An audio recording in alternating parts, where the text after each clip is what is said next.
11,60,895 ఎకరాలకు నీళ్లు ఇస్తానని అసెంబ్లీలో చెప్పినావు కదా.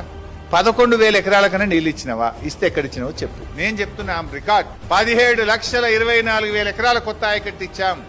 31 లక్షల ఎకరాలు మేము స్థిరీకరించాం.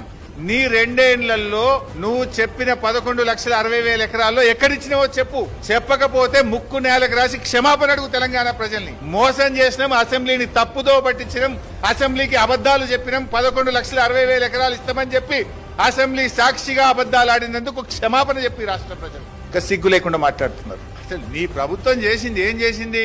కేసీఆర్ గారు కట్టిన చెక్ డ్యాంలను తూటాలు పెట్టి పేల్చేసింది నీ ప్రభుత్వం. వట్టెం పంప్ హౌస్ మునిగింది నీ ప్రభుత్వంలో.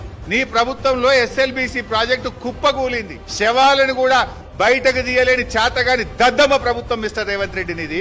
ఇంకా సిగ్గు లేకుండా ఏ మొహం పెట్టుకో మాట్లాడుతున్నావు? ఎస్ఎల్బిసి కుప్పకూలితే శవాలను కూడా బయటకు తీయ చేతగాని ప్రభుత్వం నీది. వట్టెం పంప్ హౌస్ మునిగిపోయింది.